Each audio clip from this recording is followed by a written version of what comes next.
두 원의 위치 관계, 두 원이 공간상에 있을 때 가질 수 있는 가능한 모든 관계에 대해서 공부해 보도록 하겠습니다. 총 6가지가 있습니다.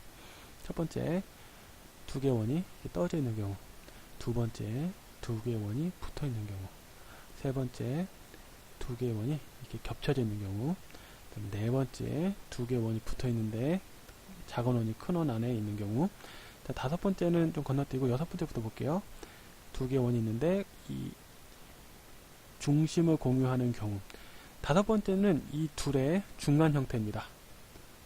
원이 있고 이 원 안에 한 원이 이렇게 있는데 네 번째처럼 내접하지도 않으면서 여섯 번째처럼 중심을 공유하지도 않는 경우입니다. 자, 그리고 첫 번째 경우, 이 경우 우리가 어떻게 명명할 수 있습니까? 뭐 두 개의 원이 있고 크게 떨어진 경우라고 명명한다면 두 번째 경우는 또 어떻습니까? 두 개의 원이 있는데 그것이 밖에서 붙어있는 경우라고 명명할 수도 있지만 좀 더 엄밀하게 명명을 할 수도 있어요. 큰 원의 반지름을 우리가 R1이라고 하고, 자, 작은 원의 반지름을 우리가 R2라고 할게요. 그리고 두 개의 원의 중심의 거리를 D라고 한다면 이렇게 생각할 수 있습니다. R1 플러스 R2, 이것이 D보다는 작은 경우, 그죠? 자, 두 번째 경우 R1 플러스 R2가 D와 같은 경우, 그죠? 세 번째 잠깐 건너뛰고 네 번째부터 볼게요. 네 번째는 중심에서 여기까지 거리가 R1이라고 하고 작은 원의 중심에서 여기까지의 거리가 R2라고 한다면 D는 어딥니까? 여기서부터 여기까지 거리가 되겠죠? 그러니까 R1 빼기 R2가 D인 경우, 그것이 네 번째입니다. 자, 세 번째는 어떻습니까? D가 있는데 이 R1 플러스 R2 보다는 작고 R1 빼기 R2 보다는 큰 경우라고 볼 수 있습니다.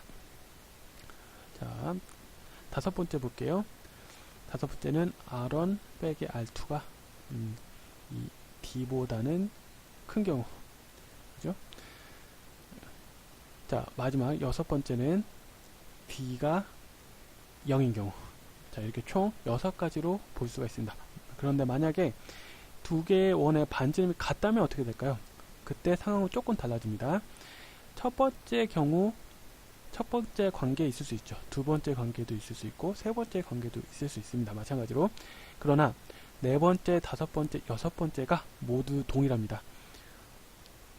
두 개의 원이 중심을 공유하면서 이렇게 겹쳐 있는 경우, 그것이 반지름이 같은 경우에 해당합니다. 그래서 두 개의 원의 반지름이 같을 때는 6가지가 아니라 총 4가지의 가능한 관계가 있습니다. 자, 한번 예를 제가 들어보겠습니다. x제곱 플러스 y제곱이라고 그 반지름이 2인 원이 하나 있고요. 그 다음에 1,0을 중심으로 하고 반지름이 1인 원이 이 두 개의 원이 있습니다. 이 두 개의 원의 위치 관계를 말하라 라고 한다면 한번 따져 볼게요. 좌표표면 위에 중심이 원점 위에 있고 반지름이 2인 원을 하나 그릴 수가 있습니다. 자, 여기에 좌표가 x좌표가 2일 거고요.